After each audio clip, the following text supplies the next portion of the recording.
So magandang araw, magandang hapon, magandang gabi. Depende ho yan sa time zone ng ating lugar at sang sulok man tayo ng ating mundo. Sana'y nasa mabuti tayo na kalagayan at walang sakit-sakit ang lahat. Sa makababayan nating OFW at makababayan natin na nandyan sa Pilipinas, babang palang araw sa ating lahat. Okay, so makababayan ko, well, tuloy-tuloy lang tayo sa tagabalita dito ng mga tamang balita at sagutin ang maling information na ipinapakalat ng mga fake news spreaders ng mga anti-Marcos, lalong-lalo na doon galing po sa mga fentanyl na mga vlogger magabayan. Yes, dapat silang sagutin. Bakit? Kasi baka hayaan natin sila na lagi pong naninira araw-araw kay PBBM at sa Marcos Summer Session. Sa katagalan makabayan, ang kanilang mga paninira ay may katotoo yan sa mata ng ibang tao. So dapat silang sasagutin kasi ang bagong Pilipinas, bawal po ang mga sinungaling. At syempre, kasama niyo pa rin si Sir Ivan, ang pinakabulol na vlogger sa balat ng YouTube, pero nagbibigay sa inyo ng mga totoo at mga preskong balita na kinukuha natin sa ating kapitbahay na social media. So magandang buhay sa ating lahat mga kabayan and a happy Sunday sa ating lahat. Okay, so before tayo mag-start mga kabayan, well syempre, as usual, i-check more natin kung sino yung mga nakapasok sa ating top 5 commenters doon sa ating last vlog. At nandito sa ating listahan, ang nanguna po, si Ma'am Shane Sibal. Meron siyang 74 na mga comments. Nandiyan ay po si Eduardo Cartera, meron siyang 49 na mga comments. Eying Gimentiza, meron siyang 38 na mga comments. Jillian Quezon, meron siyang 30 na mga comments. And Army Lagaso, meron siyang 27 lahat ng mga comments. Again, kasama po sa ating top 5 commenters. At syempre, pasalamatan rin po natin ang lahat ng ating mga silent viewer dito sa ating channel. Thank you so much. And also, pasalamatan rin po natin ang lahat ng mga viewers na lagi pong nagla-like at saka lagi rin pong nagsishares ng ating mga videos. Thank you so much. And also mga kababayan ko, i-acknowledge po natin ang ating pong mga channel members. Nandyan sila si Barbara Butler, Maricres, Katita Darl, Pusong Inami, Cosmo Defender, Susan Torres, Eva Ponsalan, Edmond Casellejo, Lia Ann, Gal Digger, Samuel Membrado, Chris Calante, and Bia Bibar. I-greet natin mga kababayan ang ating pong mga suki dito sa ating channel, ang ating pong mga early birds o lagi pong naunguna sa pag-comment dyan sa ating comment section. Nandyan sila si Mama Maricres Hernandez, Simon Flower, Maria Midasiplon, Lilian Laliabe, Rose Guevara, Ralis Carlinga, Joey Teves, Amy Mapalad, Masking Digma. Nandiyan po si Luzana Nerpio, Tinkerbell, Gigi Domingo, Sarah Brightman Black, Liani Red, and Haitsu Maria Cristina F. Manimbao. Okay, so kumusta ang lahat mga kabayan? How are you today? How is your Sunday morning? Well, anyway po na since it's a weekend today, Sunday, it's a family day mga kabayan. Of course, I am very sure that some of you, some po sa ating mga viewers dito at ang ilang pamilya, matagal rin pong gagising mga kabayan. Nag-relax mo na po. Matagal gumising kapag Sunday. Well anyway, Sunday is rest day mga kabayan. But of course, doon po sa ating mga kababayan po na hindi pa ganun po ka-energy kasi nga kagigising pa ng mga kababayan, don't worry. Magkape muna tayo at saka painitin ko po ang inyong umaga kasi marami itong baon po ng mga pasabog ngayong araw mga kababayan. Okay? So, mga kababayan ko, alam nyo ba, nagkagulo sila doon sa Tacloban? Nagkagulo doon sa Tacloban, yung nausog rally mga kababayan. Kasi nga, meron pong di ba, kahapon, binuking sila mga kababayan. Binuking natin sila na nalaman natin dito, at saka, broadcast natin dito, isiniwalat natin dito kung saan po sila mag-venue, kung saan sila po ipagdaraos po ang kanilang nausog rally mga kababayan. Nalaman natin na doon po sa RTR Plaza. So, nung nalaman nila mga kababayan na marami na pong nakakaalam na mga kababayan natin, well, naglabas ho sila ng poster card. That is mga alas 9 yata ng umaga mga kababayan. Diyan po sa Pilipinas, if I'm not mistaken. Ito ba po, so doon nila ni KPL, post nila ni Tropang Bisaya, sila si yung mga gunggo po ng mga vlogger mga kababayan, sila si BMR at marami pang iba. At saka lalo na post rin po ni Jason sa mga kababayan. So, gin-post sila nung umaga, 9 o'clock in the morning. Ngayon mga kababayan ko, alam nyo ba na umulan? Umulan doon sa Tacloban. So nung umulan mga kababayan, ang dami lang insinuations doon, ang dami lang mga palusot umulan, baka daw nagkaroon dito or nilagyan daw ng cloud seeding ni Efelisa makahabayan. Nilagyan daw ng cloud seeding kaya daw umulan doon. At saka iba yung panahon doon makahabayan. Cloud seeding kaagad, 'di ba? Hindi ba nila alam kasi itong problema kasi sa grupo po ng mga digong nyo na mga Alipores makahabayan, hindi kasi kaagad mag-research. Bakit hindi nila tiningnan po yung broadcast ng Pag-asa? Na kung saan meron pong tropical depression makahabayan, may bagyo po, may bagyo. So, day before, sa 25 makahabayan, yung the other day pa, nagpalabas na po ng broadcast yung Pag-asa na kung saan meron pong possibly na bagyo na papasok po sa Leyte makahabayan. At saka naging confirm na. Pero ang nilabas dito na balita po ng kabilang kampo ng siyempre yung mga mapanira po ng mga vlogger makahabayan, cloud seeding daw ni Efelisa. Cloud seeding kaagad.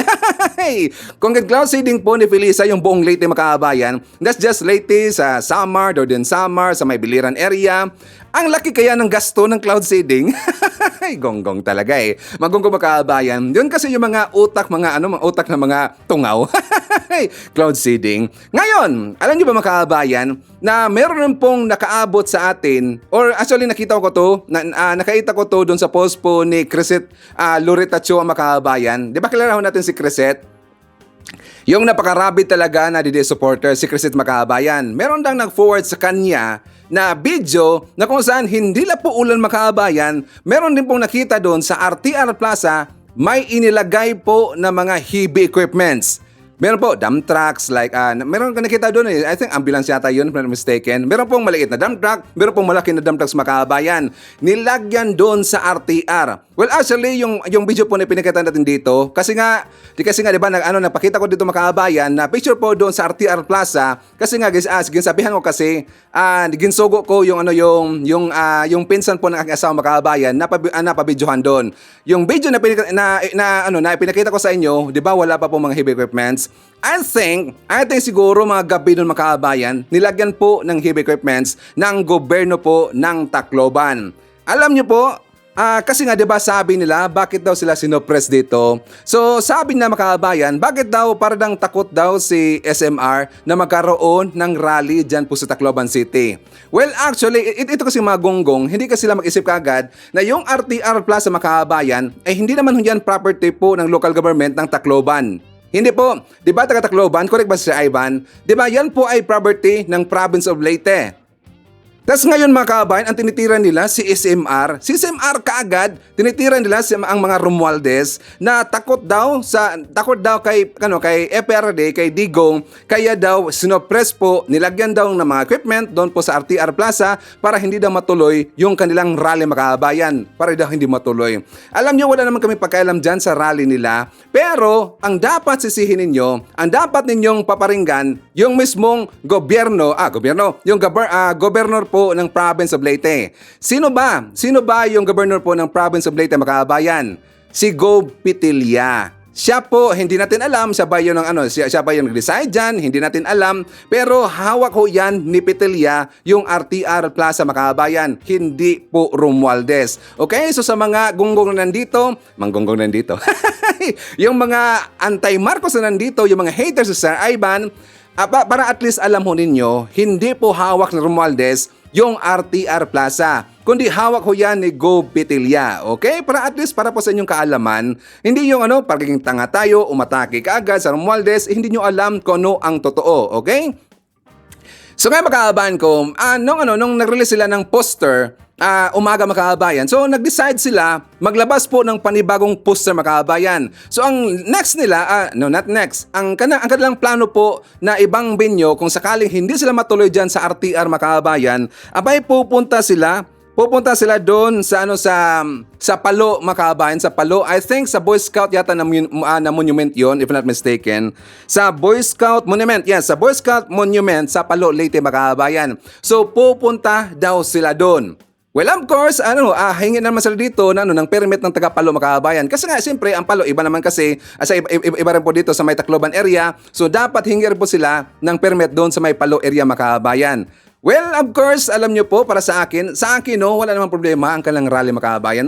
Hayaan natin sila, mag-rally sila, magmumura sila dyan, at least malaman po ng taong bayan, malaman po ng taga-Tacloban kung gaano po sila kagonggong mga kabayan. Kasi nga lagi lang sinasabi, di ba lagi lang sinasabi na pre-rally daw yan? Pre-rally ba talaga yan? Yan po ay malaking kasinungalingan mga kabayan. Diyan pa lang po sa kanilang sinabi po na pre-rally daw yan, nagsisinungaling pa. Lalo-lalo na, doon po sa kanilang poster, ninalabas po na RTR Plus mga kabayan, isamantalang may plano pala sila sa Palo, Leyte mga kabayan, doon po sa Boy Scout Monument.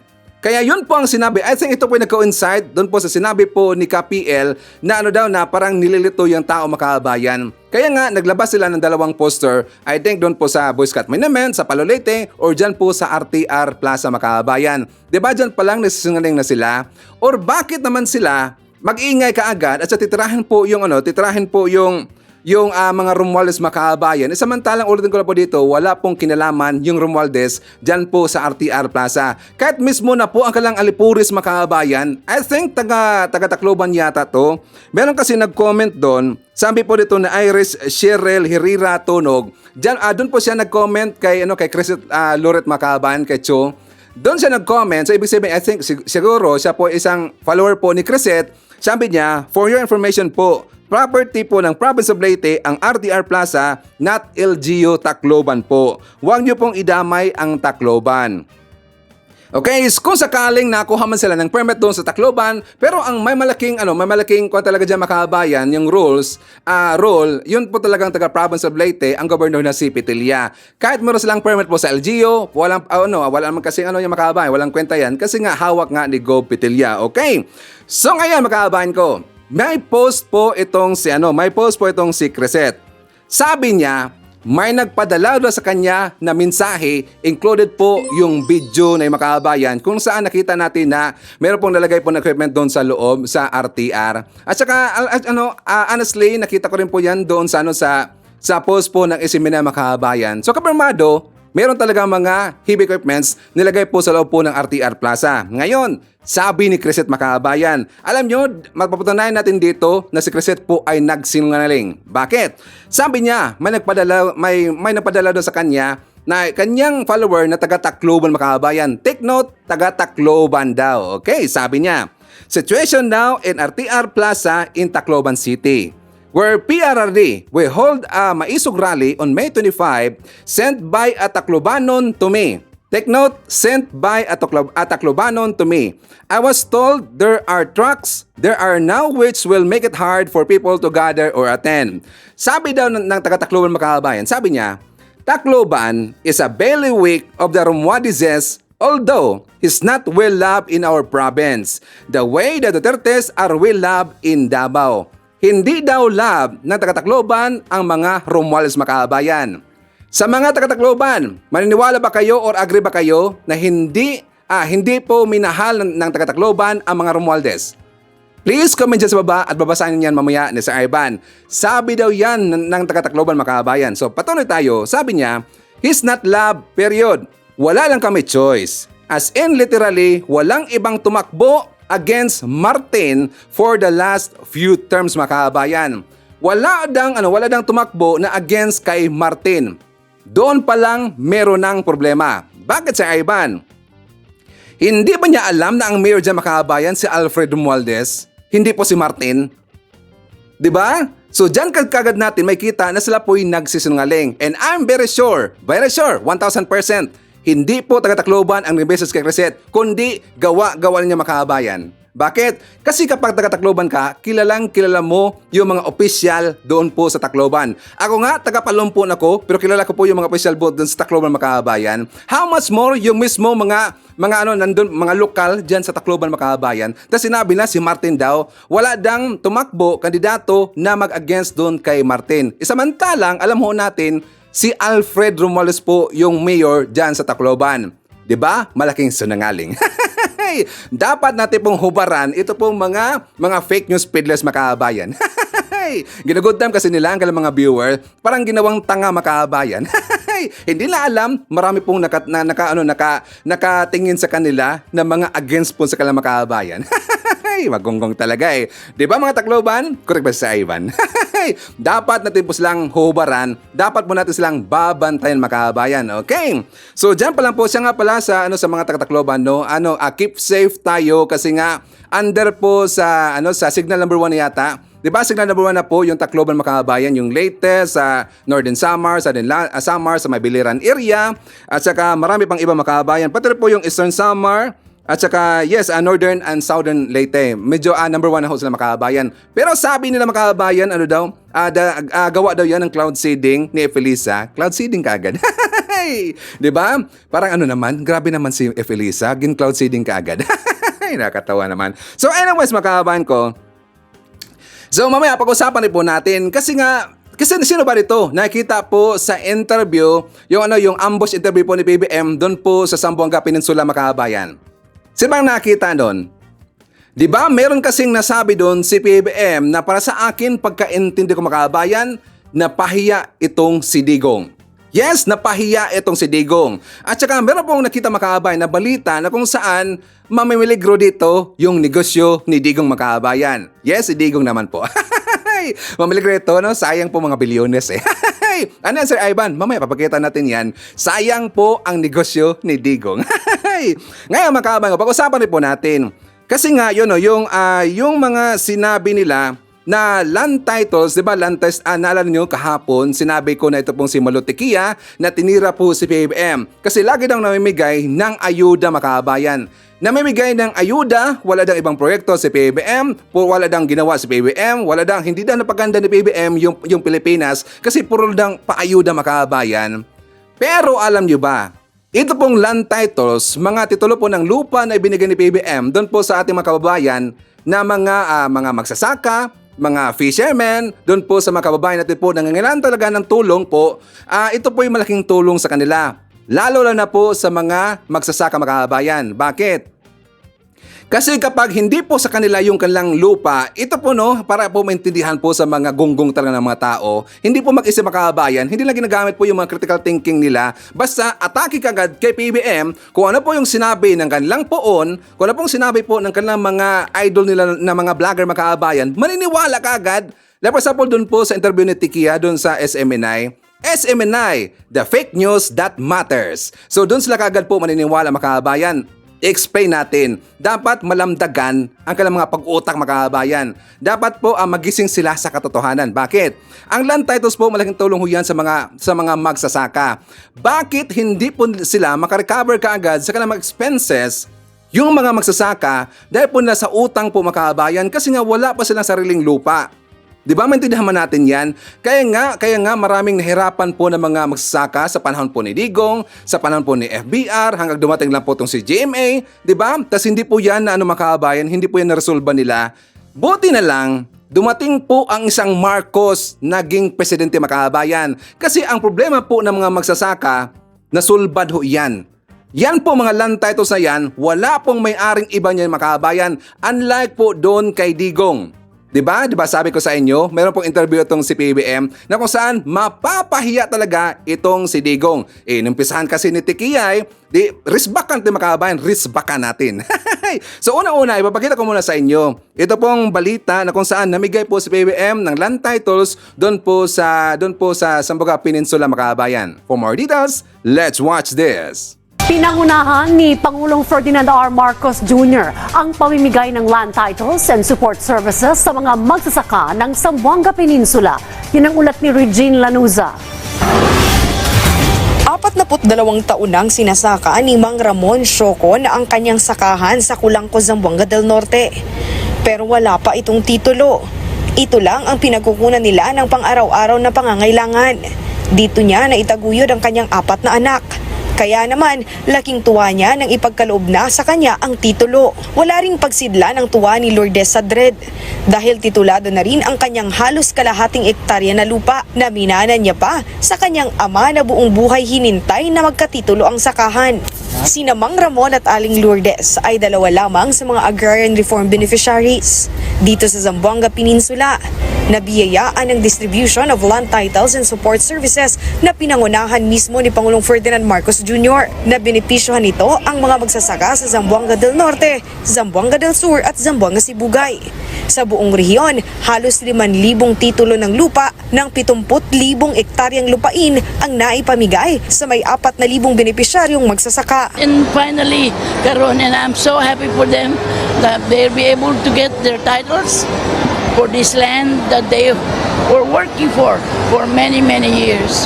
Na maganda itong panukala ng ating presidente. Mahal na presidente na si President Bongbong Marcos. Kasi ang daming benepisyo na naibigay. Ito ang pangalawa. Noong last year, meron din. Ayon naman kay Pangulong Ferdinand Marcos Jr., magsilbisa ng inspirasyon ito sa mga magsasaka upang kanilang maipamana sa kanilang mga anak ang kanilang kabuhayan. Upang masiguro ring mapagyaman pa ang pagsasaka sa Zamboanga Peninsula, nagpamahagi rin ng mga makinarya. Mapagaan ang inyong paghahanap buhay at mapabuti ang antas ng pamumuhay ninyo at ng inyong mga pamilya. Siniguro naman ng Pangulo na hindi matatapos sa Zamboanga Peninsula ang pamimigay ng titulo ng lupa dahil pagpapatuloy ang pag-iikot at pamimigay ng tulong sa mga magsasaka sa bansa.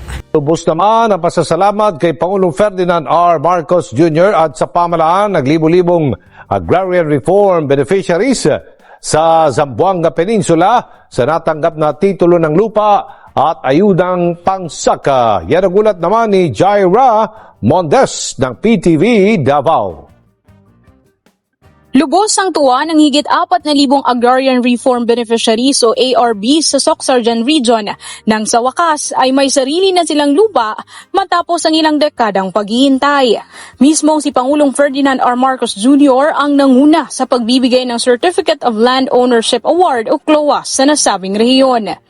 Sa datos ng Department of Agrarian Reform o DAR, nasa 4,351 na titulo ng lupain ang iginawad sa 4,271 na ARBs ngayong araw.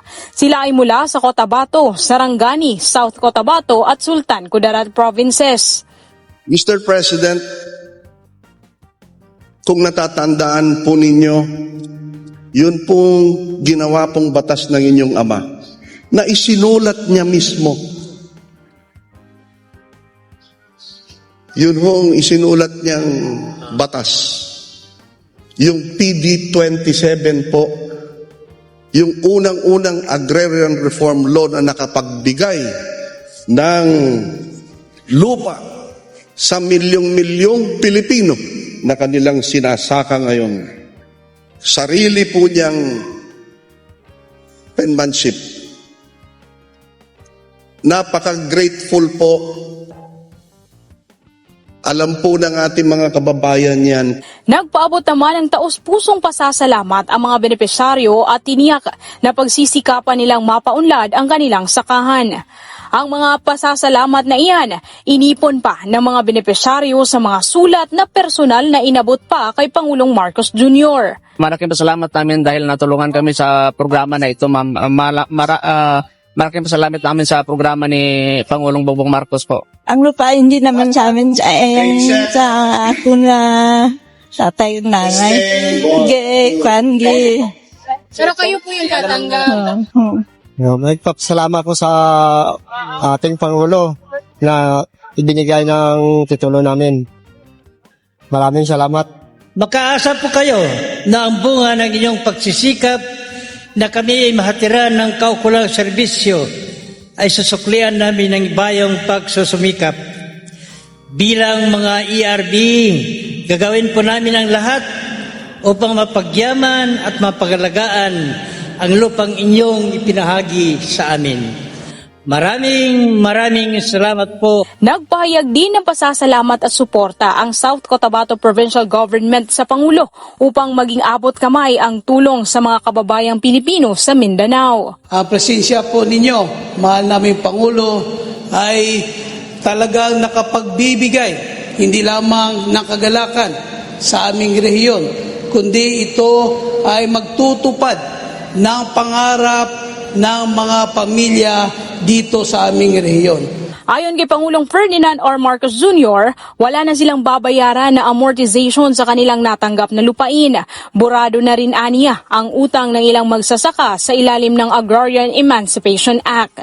Sa bagong Pilipinas, uunahin po natin ang kapakanan ng mga magsasaka at papalayain natin sila sa sistemang nagpapahirap sa kanilang kalagayan. Sa pamamagitan ng New Agrarian Reform Emancipation Act na pinanday natin kasama ng ating mga mambabatas, binura na po natin ang ilang dekada ng pagkakautang ng ilang magsasaka. Isa ito sa aming mga programa upang mapabilis ang pagbabago at paglago ng ating magsasaka. Magiging susi ito sa pagbangon ng ating kababayan mula sa kahirapan.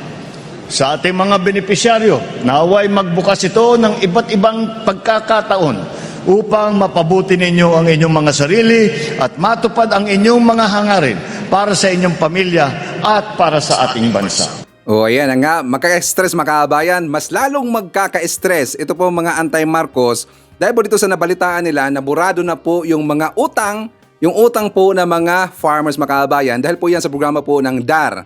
Alam nyo po, dito po sa mga haters, yung pong format, inisyatibo po na ginawa ni PBM, yan po ay style po na ni Apulacay mga kabayan. Ang una niyan si Apulacay. Kasi nakita po ni Apulacay mga kabayan kung paano po mapababa, kung paano mababa po yung presyo po ng mga bilihin natin dyan sa Pilipinas, mga agricultural products, dapat unahin po natin po yung mga farmers. Kaya ginaya po yan ni PBM mga kabayan, di ba?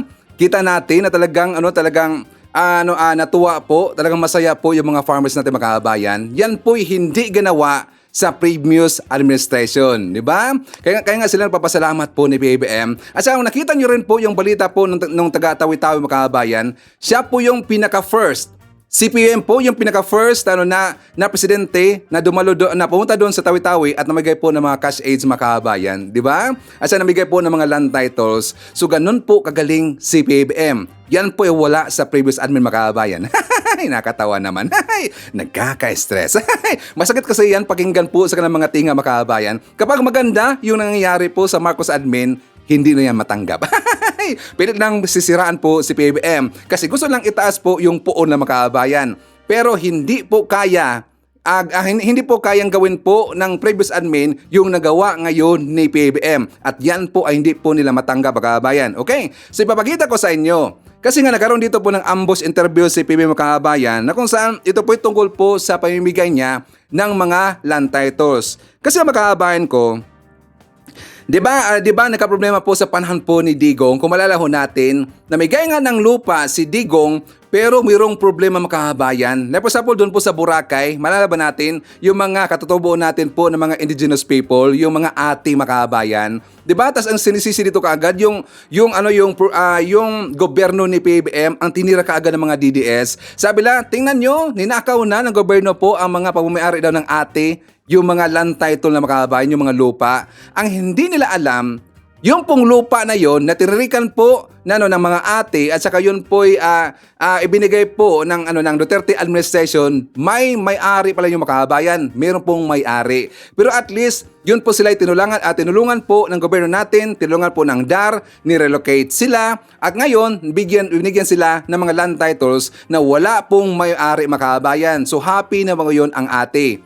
Yung failure po ni Digong, kinurik ho yan ni PBM. Pero ulit na po natin, hindi kasi yan nila po matanggap mga kababayan. So dito po sa interview ni PBM, sagot ito ni PBM, mapapahiya talaga yung Duterte admin. For more details, let's watch this.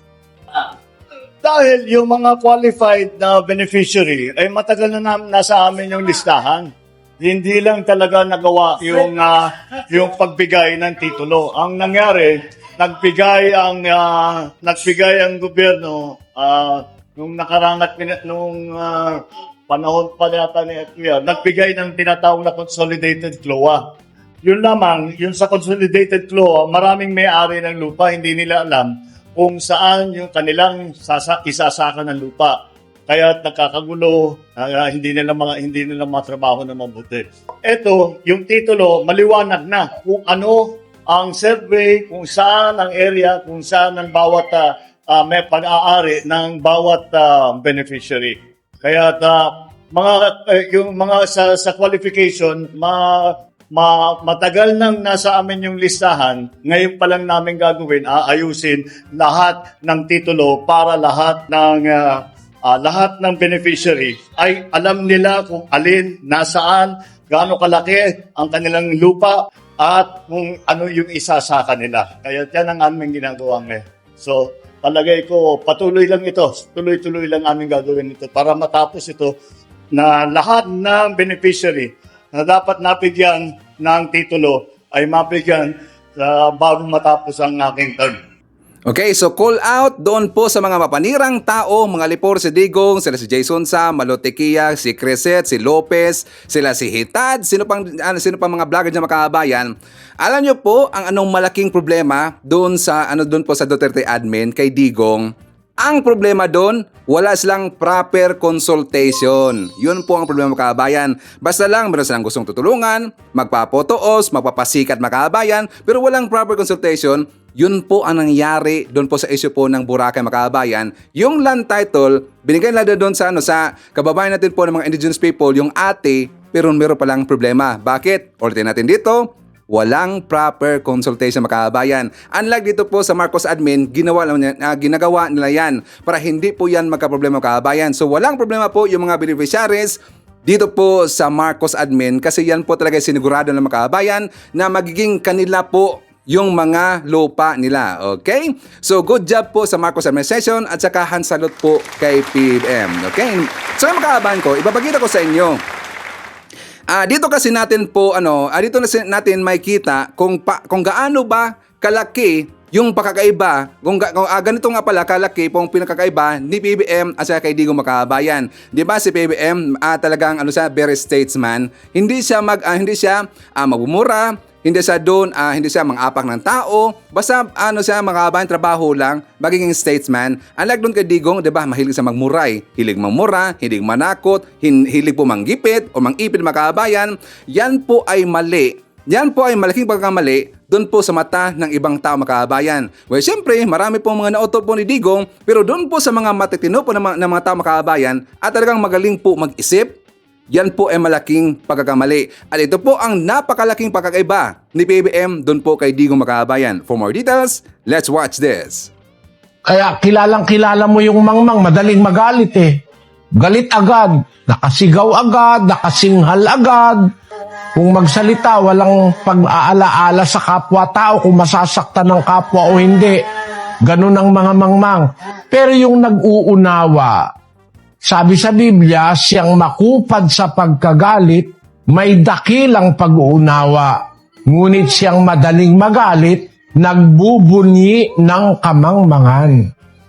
And tanong mo, paano mapapanatili yung kahinahunan? Matuto kang umibig, kapatid. Halimbawa, mahal ko ang isang tao.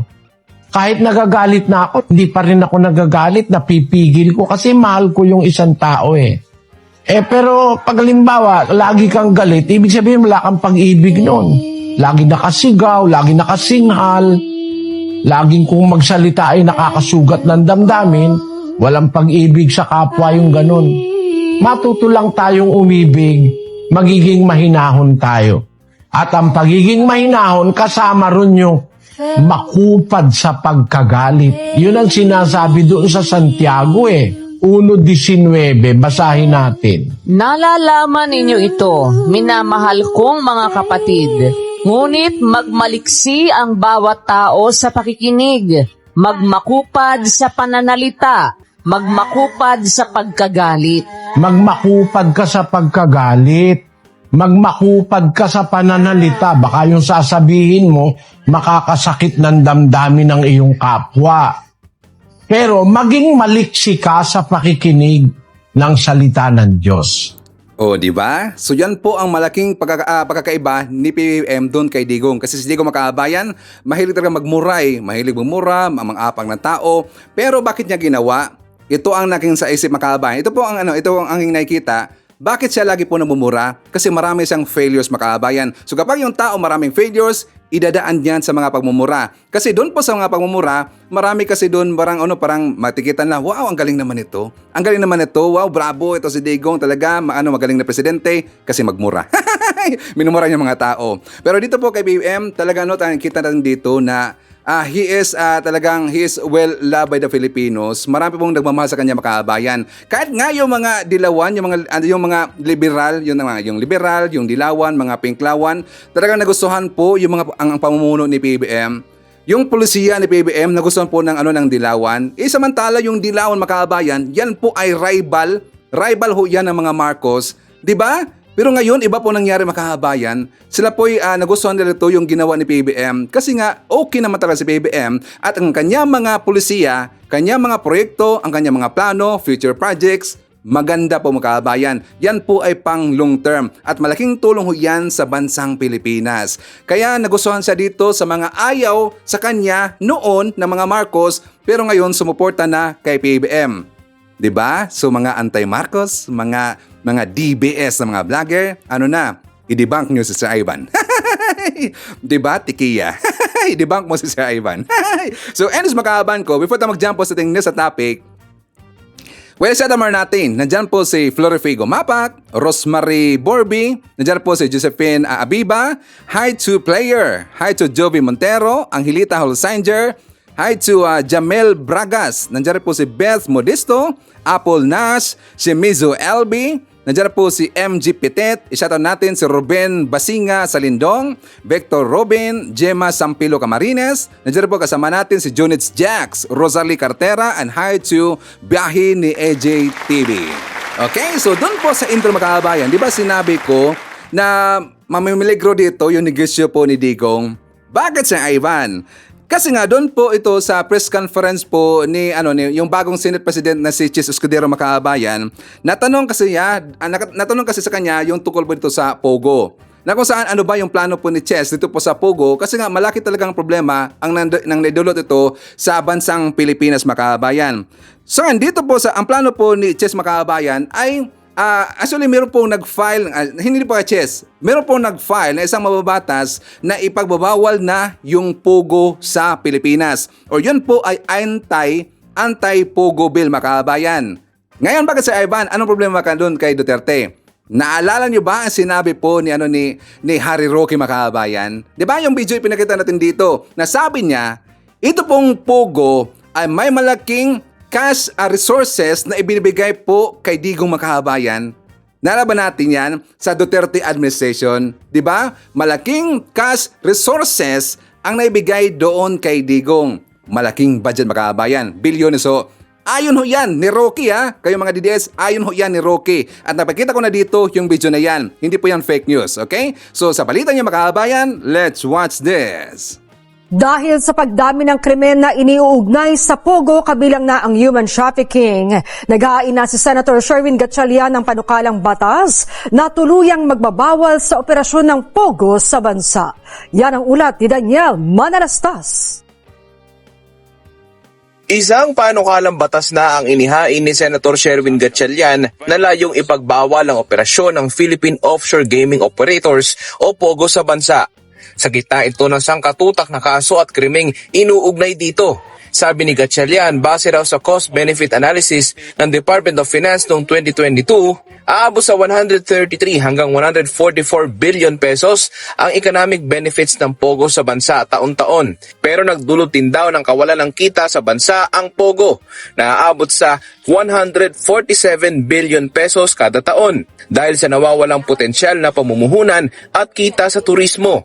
Dagdag pa riyan ang gastusin anya sa mga police operation tulad ng surveillance at trade. Kaya raw imbes na kita, perwisyo pa ang dala ng POGO sa bansa dahil mas malaki raw ang gastos kaysa nakukuhang kita rito. Dagdag pa ang pagtaas ng insidente ng human trafficking at mga online scam na nauugnay din sa mga POGO. Nang tanongin naman si Senate President Francis Chis Escudero hinggil sa POGO, at the same, yung legal POGO na nahuling gumagawa ng illegal, pasara din hanggang maubos.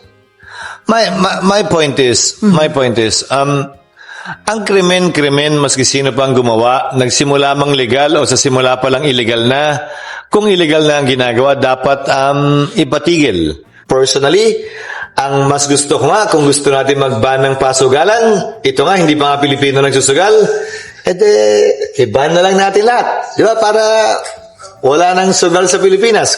Sa ngayon, gumugulong na ang investigasyon sa Senado hinggil sa mga illegal na pogo. At mainit na isyu ngayon ang diskusyon sa pagkatao ni Banban Mayor Alice Go. Kahit itinanggi ng alkalde na dawit siya sa pogo business. Kinwestiyon din ang citizenship ng alkalde, pero sabi ni Escudero, ang pwedeng mag-question ng kanyang citizenship at qualification bilang mayor sa pamamagitan ng co-warranto case ay ang Solicitor General lamang.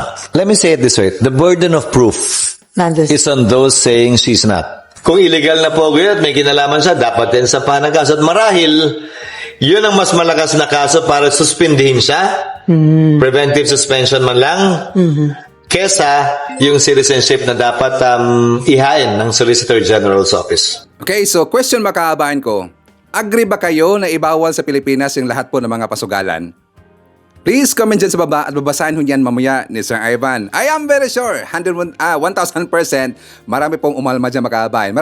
Umalma. Pero para sa akin, siguro ang pugo lang muna yung yung ipagbawal makahabayan. Para sa akin I think yung pugo lang muna. Pero siyempre, follow up lang po na discussions po yung ibang mga pasugalan kasi meron naman kasing ibang pasugalan makahabayan na mga legal naman kasi, di ba? Pero ang ayaw ko rin po yung mga online na mga sugal na itong gin-promote po ng mga sikat na mga vlogger makahabayan.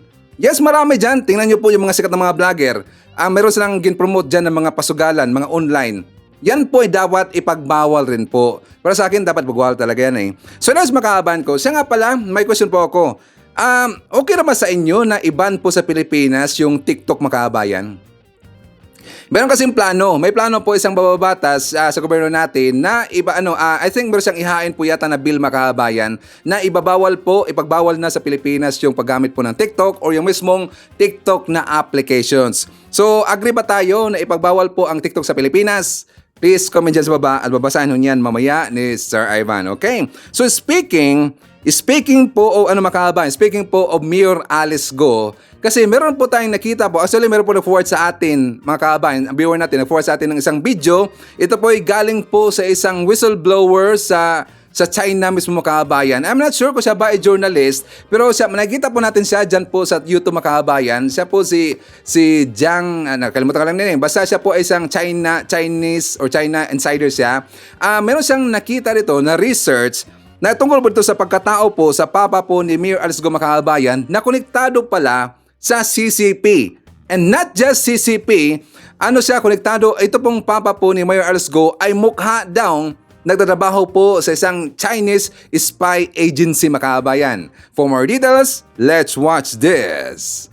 Today, I have some exclusive information thanks to a viewer who provided me the key evidence. This will tie Alice Guo's father, Angelito Guo, to a CCP-linked Chinese association. Meanwhile, as the recent Senate hearing has revealed, Alice Guo's ties to China is much more apparent than ever before. So we'll be tackling all the mysteries around her so far. Alright, it seems like my analysis of Alice Guo has been spot on. My conclusion is that Alice Guo is a front of a large-scale scam and money laundering operation that got busted, and she made her way into the mayor's office hoping to expand that operation behind the scenes, but was caught. And now she has to make up lies on the way. Her connection to the CCP is not to be undermined, as I'll be revealing the evidence suggesting the situation so far. Now, no amount of argument over her ties and nationality can undermine that the real issue here is the criminal group activities that was doing things like human trafficking, detentions, hacking, among other things, and Alice Guo is a part of that.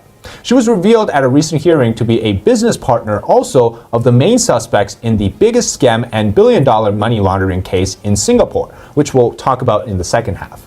First, let's reveal some critical information about the Guo family name.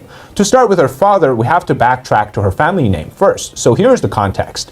The Guo is a large family name that comes from southern China in a town called Jinjin, and practically that's near the Taiwan Strait in the province of Fujian. Here is the family of the Chow Tai Guo. In fact, according to Chinese Wikipedia, the Guo family name traces all the way back to 700 BC, and the Guo family spans across Southeast Asia. So it's very reasonable that there is a Guo family name in the Philippines as well. Now, a viewer sent me an email today with these photos. Now, the words that I've circled here mean Chao Tai, which is precisely that village where the Guo family's name originates from. And so I looked into some of these associations that sent a congratulatory message to Alice Guo for becoming mayor.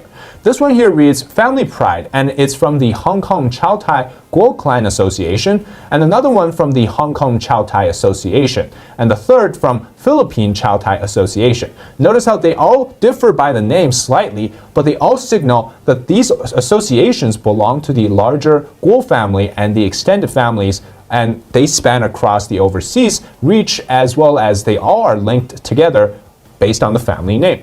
So I began digging. Here's the first piece of information that I found. In 2018, Alice Guo's father was an honorary advisor for the Philippines Chao Tai Association. In this article, there are multiple Guo last-named individuals serving in this particular association. So that at least proves that Alice Guo's father is at least in 2018 still in the Philippines and actively participating with the local Chinese community. Now, it was revealed by the Senate that Guo's father would travel back to China frequently, in fact, sometimes more than 3 trips per month. But after some more digging, it seems like this is more suspicious than actually just the travel itself, because this article came up. This is an event celebrating the new leadership of another association, but tied to the same Guo family. And this was attended by, here's the most important part, Zhu Feng, who is the Deputy Director of the Coordination Department of the CCP Liaison Office, which, by the way, is a top spy agency of the Chinese Communist Party. The next one is the Fujian United Association's Deputy Chair Chen Congcong. And another one is the Fujian Chinese Association Chair Emeritus. And this one is the Fujian Association, of course, we often associate with the Chinese police station. These associations, they all have ties to United Front, which is a very massive network of overseas Chinese associations that speak and do the biddings of the CCP. The next is the chairman of the Hong Kong Chao Tai Association, and then the Chao Tai Guo Clan Association chair as well. And here comes more ties to the CCP, which is again that United Front department aspect of the Fujian province. They send their director, as well as the Chao Tai Village Communist Party boss also came. So it just proves to you that the Guo family and their tight associations in the Philippines are very closely linked to Chinese Communist Party organizations. Other members from the Alice Guo's Fathers Association also came to this event. So I can say at this point without any doubt that the Guo family has heavy ties to the CCP through their United Front operations. And United Front Operation is a massive overseas network. It campaigns on the idea that the Chinese Communist Party will have overseas reach in every single country, in every single Chinese community, to basically control most of what the community thinks about the CCP. And it seeks to co-opt these associations in different countries to do the work for them in different ways, benign ways, ways that you don't really see on the surface, such as even including donating to politicians, putting people into power, etc., etc. Tingnan, grabe no, connected po sa CCP makahabayan. Kaya nga, maraming nag-iisip, tingnan mo natin na talagang malaking kabablaghan po dito yung pagkatao po ni Mayor Alice Guo makahabayan. Kasi nga mismo, di ba meron pong report nilabas kahapon na mismo po yung papa at saka yung mama po ni Mayor Alice Guo ay hindi po sila registered po sa PSA makahabayan. Walang record po sa PSA. At bakit po naka-generate sila ng ganun po kalaki po ng mga pera makabayan, mga budgets? Kasi nga 'di ba si Mayor Alice Guo, meron siyang, if not mistaken, yung inilabas po na report sa isa po sa mga vlogger makabayan na 16 daw lahat yung mga sports car ni Mayor Alice Guo. Kaya yung collection niya makaabayan, 16 lahat ng mga sports car. Yung isang sports car, hindi na po yan mga mumurahin makaabayan. Isa sa sports cars niya, talagang nagrenso yan, nasa mga 25 million pataas, 30 million, meron pong 40 million, as in mga mamahalin po ng mga sports car makaabayan. At yan lang po ay collection ni Mayor Alice Guo. Kaya marami pong nagtataka, ano ba talaga yung pagkatao po ng papa po ni Mayor Alice Guo makaabayan? Until lumabas po itong si David Zhang pala siya makahabayan, David Zhang. Siya po isang China insider. Alam nyo, nires ko po ito si David Zhang, makahabayan. Isa po siyang talagang marami palang humanga sa kanya.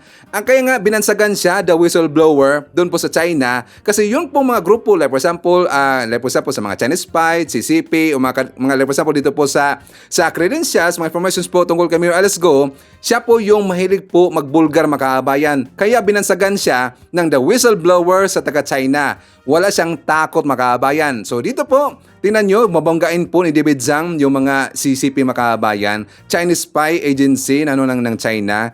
Hindi po yan basta-basta. So ito po talagang nakakabahala po. Sakto talaga na isa po inibisagahan po dyan sa Senado. Ito pong si Mayor Alice Go, makahabayan. Well, of course, marami pong didepensa dito kay Alice Go. Pati nga sila makahabayan, pati nga si Bayad Bay. Parang mukhang dumapig dito kay Mayor Alice Go, makahabayan. Merong ako nakita po na vlog po ni Bayad Bay na sabi niya na tinira daw dito itong si Mayor Alice Go kasi daw mayaman, makahabayan. Kasi daw mayaman, kaya daw tinira ngayon ng gobyerno.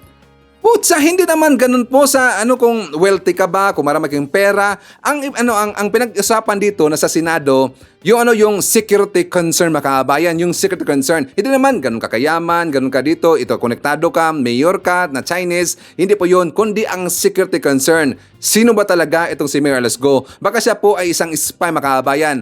Pero kasi yung mag-isip po yung kabilang kampo, parang dumapig. Katulad po doon kay makahabayan, kay Morales. Parang ginawa nila dito na poon, gusto mo lang patakbuhin po bilang senador, gusto pa ginawa pa nila itong, meron silang tinawag diyan makahabayan, kay Jonathan Morales, General Luna Katipunero, General Luna da, makahabayan. Si General Morales, tinawag nila na Katipunero, General Luna.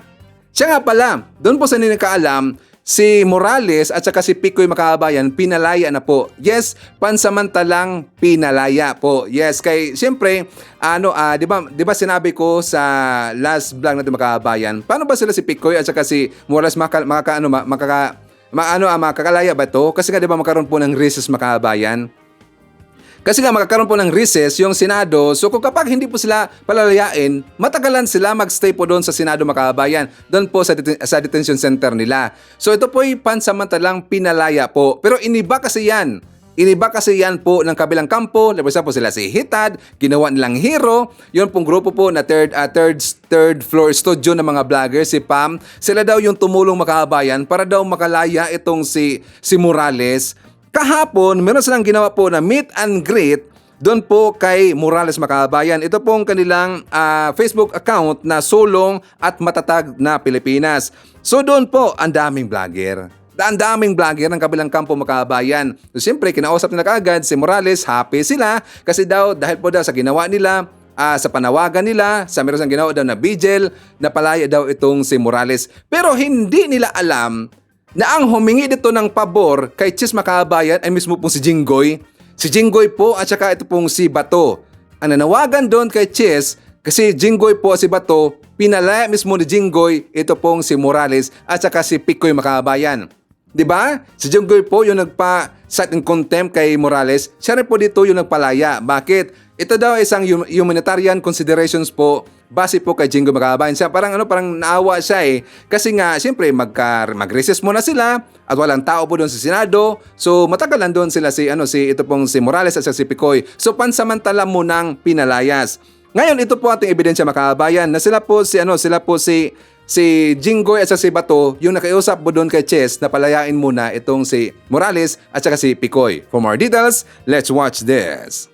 Kinumpirma ni Senate President Francis Chis Escudero na nakalaya na muna sina dating PIDEA agent Jonathan Morales at Eric Picoy Santiago mula sa detention facility ng Senado. Sila ang mga humarap sa pagdinig ng Senado kaugnay sa umano'y PIDEA leaks. Ayon kay Escudero, tumawag sa kanya sina Senador Jinggoy Estrada at Senador Ronald Bato de la Rosa para hilingin ito lalo't naka-recess naman ang Senado. Matatandaan pinakontempt si Morales dahil umano sa pagsisinungaling. Ay naman kay Estrada, humanitarian consideration ang isa sa nakikita niyang dahilan para sa pagpapalaya. Pero dagdag niya, magsilbisa ng aral sa mga testidong haharap sa Senado na hindi kailanman katanggap-tanggap ang pagsisinungaling. Diba? Ang dapat pasalamatan po ni Hitad, ang dapat pasalamatan po ng grupo, yung mga vlogger po ng Third Floor Studio, ng Facebook account, yung mga alipuris po ni Morales, dapat si Jinggoy ang kanilang pasalamatan. Kasi si mismo po si Jinggoy yun ang palaya makabayan kasi nga naawa siya. Ito po humanitarian considerations. So siya po yung nakausap po doon kay Chess, palayan muna pasamantala itong si Morales. O di ba? Dahil daw sa Third Floor Studio po ng mga vlogger makabayan, nakalaya itong si Morales. Mga gonggong.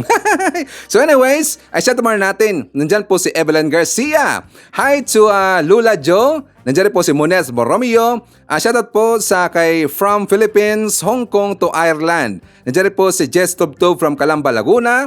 I-shout out po natin si Eva Narita from Chiba, Japan. Hi to Shannon Reyes from Muntinlupa City. Shout out daw sa kanyang pamilya, Tamisin, na nandyan sa Calgary, Canada. I-shout out po natin si Jemson, si Regen Jeriel, and Jem of Cute Cebu City from Rulfo Ranarabor of Tansa, Cavite. And hi to DC Villaruz. Okay, so makaaban kayo. Papakita ko rin po sa inyo yung good news na kung saan ito po isa sa mga plano ng gobyerno natin para po mapababa po yung presyo ng mga bilihin natin dyan sa Pilipinas. At saka ito rin pong balita na to, ipapakita ko sa inyo kasi may plano po mag-state visit si PBM doon po sa Brunei at saka doon rin po sa Singapore, makabayan. For more details, let's watch this.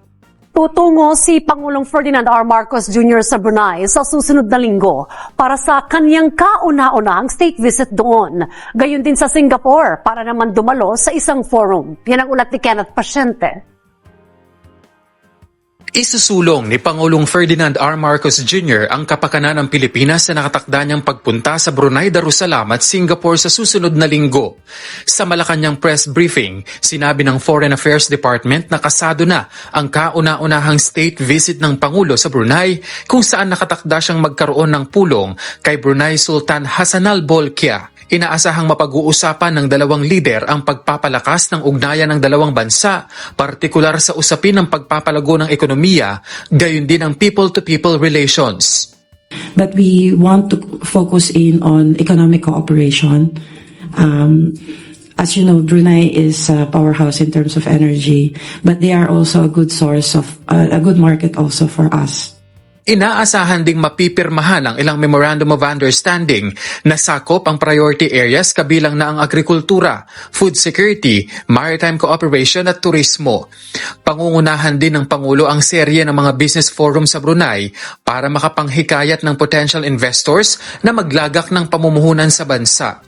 The President will meet with top members of the business sectors to promote trade and investment relations between the Philippines and Brunei Darussalam.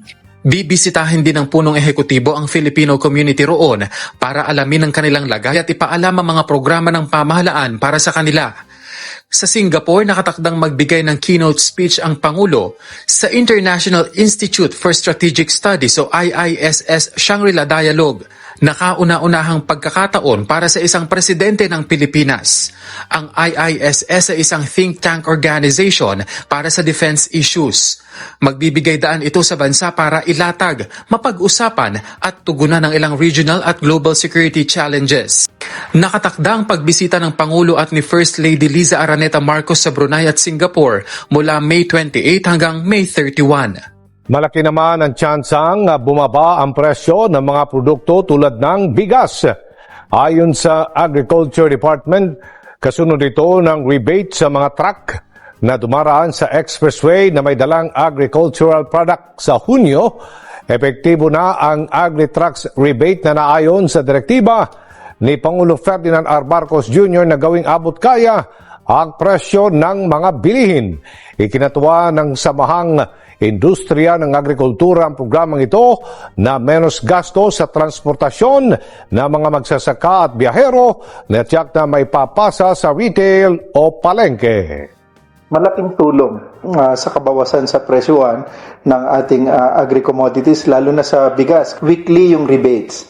So bawat pasok noong sasakyan na accredited ng DA at saka ng TRB ay magkakaroon ng parang discount. Pag naipon yon every week, ibabalik doon sa kanilang RFID accounts. Pag naipon actually yun, mararamdaman nila kahit papaano, hopefully doon sa bawat kilo ng commodities. Sa loob ng isang linggo, sa loob ng isang buwan, malaking kabawasan. Patok ngayon sa Caloocan City ang Kadiwa ng Pangulo Program dahil sa mababang halaga ng presyo ng mga bilihin. Ang mga mabibili roon, alamin natin sa ulat ni Vel Custodio. Inabangan na ni Aling Demetria ang pagbubukas ng Kadiwa Store sa Barangay 167 Lanao Road, Caloocan City nang mabalitaan niya na mabibili na rin ng bagsak presyong bigas sa Kadiwa ng Pangulo malapit lamang sa kanyang tirahan. May bigas daw ng 29, tapos nakarating na daw dito sa Maynila. Magkano po ba usual na binibili yung bigas sa Balengke? 52. Minsan, 60. Hirap nga wala pa akong trabaho. Sa mahal po ng bigas ngayon, 50% pong nakakatipid po kami. Yung presyo po niya, kalahati po ng normal na bilihin po. Marami pong salamat kasi meron pong gantong programa yung gobyerno kung saan nakakatulong sa mahirap at lalong-lalo na doon sa gustong makatipid. Umaga pa lang, ganito na kahaba ang pila ng mga bumibili ng bigas dito sa Kadiwa ng Pangulo Store. 125 na sako ng bigas ang ibinagsak sa Kadiwa Store para ngayong linggo. Pwedeng bumili ng murang bigas hanggang 5 kilo. Bagamat patapos na ang linggo, marami pa rin ang supply ng bigas. Bukod sa patok dito ang murang bigas, mura ring mabibili ang mga gulay at prutas. Mabibili ang ampalaya ng 85 to 90 pesos kada kilo depende sa laki. Ang talong ay nasa 9 pesos kada piraso. Ang kamatis ay 54 pesos kada kilo. Ang patola ay 20 pesos kada piraso. Ang carrots ay 15 pesos kada piraso. Ang gabi ay nasa 7 pesos kada piraso. Ang siling labuyo ay 140 pesos kada kilo. Ang red onion ay 75 pesos kada kilo at ang white onion ay 65 pesos kada kilo. Para sa presyo ng prutas, mabibili ang lakata ng 80 pesos kada kilo. Ang saba ay 25 pesos kada kilo. Ang mangga ay 80 pesos. Inaangkat pa ang mga produkto mula Nueva Ecija. Direkta nang naibibenta ng mga magsasaka ang kanilang ani sa tulong ng Kadiwa ng Pangulo Program. Kaya mas napapababa nito ang presyo ng mga bilihin. Bukas ang Kadiwa Store sa Barangay 167 mula 5 a.m. hanggang 8 a.m. araw-araw. Bukod sa Caloocan, 29 pesos kada kilo ring binibenta ang bigas sa ADC Building ng Department of Agriculture sa Quezon City at sa Barangay Ugong, Valenzuela City. I-shout out po natin, nandyan po si Mary Jane Tan, mga kabayan. Hi to Drake Estrama from Montalban, Rizal. Nandyan rin po si Elaine Navarro, Lalin Di Pasukat, Gayatin Esterlita, hi to Milagros Martir and Lucina Satore.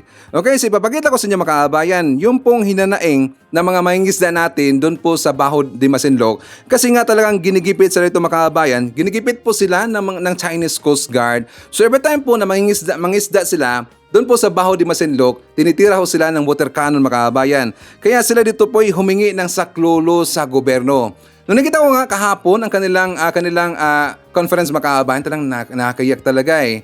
So ito po ay nagbibigay talaga. Nakikita natin dito kung gaano po ito kagunggong itong taga-China, mga kabayan. Hindi na sila naawa sa mga kapwa natin po na mga kababayan natin po, mga mangingisda. So for more details, let's watch this. Kinwento ng mga mangingisda sa mga mambabatas kung paano sila hinaharas ng China sa Baho de Masinloc o Scarborough Shoal. Alamin natin ang detalye mula kay Mela Lesporas live. Mela. Agro tiniyak ni House Speaker Martin Romualdez na hindi nila pababayaan ang libu-libong mangingisda rito sa Zambales sa gitna ng mga issue sa West Philippine Sea. Kanina isang public consultation nga ang isinagawa ng Kamara sa probinsya hinggil sa usapin. Dahil emosyonal ang ilang mangingisda sa Zambales nang kanilang ihayag ang umano'y pangharas ng China sa Baho de Masinloc o Scarborough Shoal. Yan ay sa isinagawang public consultation ng House Committee on National Defense and Security kasama ang Special Committee on the West Philippine Sea patungkol sa mga issue sa WPS. Ang isa sa mga mangingisda, ibinahagi pa ang isang video kung paano sila hinaharang ng naglalakihang barko ng Chinese Coast Guard kaya't madalas hindi na sila makapangisda. Kaya naman, nagpapasaklolo na sila sa mga kongresista.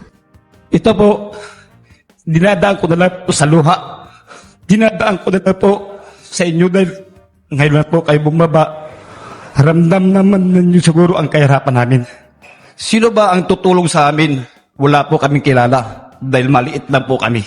Sino tutulong sa amin? Kapag eleksyon, kilala mo kami? Pagdating sa problema, di nyo kami kilala. Paano po? Ito po, diretsahan po. Diretsahan po. Ang sinasabi ko, sasaluubin ko po. Diretsahan po ako. Noli, daramdam kita kanina. Daramdam kita. Kasi sinasabi mo, pag dumarating ang mga eleksyon, dito lang naglalabasan yung mga politiko. Pero, alam mo, kapatid, I would like to emphasize that yung order ng ating Pangulo at ni Speaker Martin Romualdez, hindi pa naman mangangampanya si Pangulong Marcos eh. Pero nakita nyo ng pakikipaglaban na ginagawa niya sa mga bansang gustong sumakop sa ating lugar. Hiniharap na niya ang kanyang pagkatao. Kaya may eleksyon man o wala, lalaban tayo sa kanila. Tiniyak ng Kamara na masusi nilang tutugunan ang issue alinsunod na rin sa kautusan ni na House Speaker Martin Romualdez at Pangulong Ferdinand R. Marcos Jr. Sa ngayon, isa pa sa mga pinangangambahan ng mga mangingisda ay ang banta ng China na mga aresto na sila ng foreign trespassers sa mga teritoryong inaangkin nila. Pero pagtitiyak ng mga kongresista, poprotektahan po natin ang ating mga isda na andun po ang Philippine Coast Guard, na andun po ang ating mga sundalo upang tulungan, protektahan ang ating mga mangingisda na malayang makapaghanap buhay sa naturang lugar. Naiintindihan po namin yung kanilang takot at pangamba. Ngunit naniniwala po kami sa kakayahan ng ating pamahalaan, sa kakayahan ng ating gobyerno na protektahan yung ating mga mamayan, lalong-lalo na sa ating exclusive economic zone. Bukod dito, siniguro rin ng liderato ng Kamara na aalertuhin din nila ang iba pang concerned government agencies para mapaigting ang kanilang hakbang sa issue.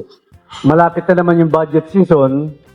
Narinig natin yung ating mga fisher folks at mga ibang kahilingan na sinabi ni Kong J. Kong-un at ang aking mga kasama. So rest assured that we will form a interagency para magkaroon ng kasagutan.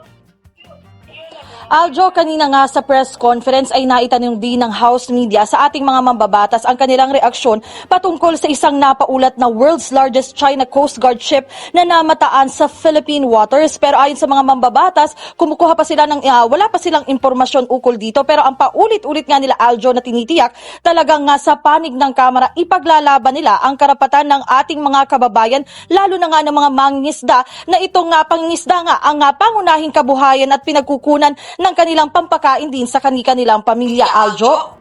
Talagang naramdaman ko po yung mga isda makabayan, no? Yung hinanaing nila, talagang parang gusto kong maiyak eh. Ako po yung nasakta makabayan. Pero yung tao dyan, isang vice president, no comment lang. Hindi ba lang tumutulong makabayan? Kung talaga eh.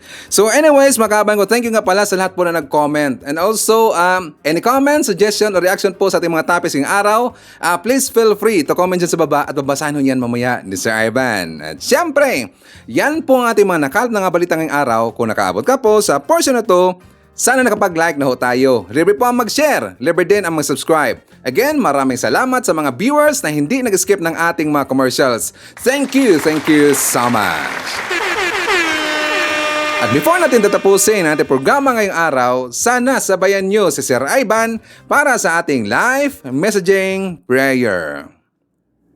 Amang Diyos, samahan mo po ang mga dumaranas ng depresyon at pagkabalisa. Naway sa pamamagitan ng kanilang kapamilya at kaibigan, makakuha sila ng suporta, lalong-lalo na sa aspeitong medikal. Naway maging liwanag din kami sa mga dumaranas ng kadiliman. Sa pangalan ng ating Panginoong Hesukristo, Amen. So maraming salamat mga kababayan, and I hope to see you again on my next video.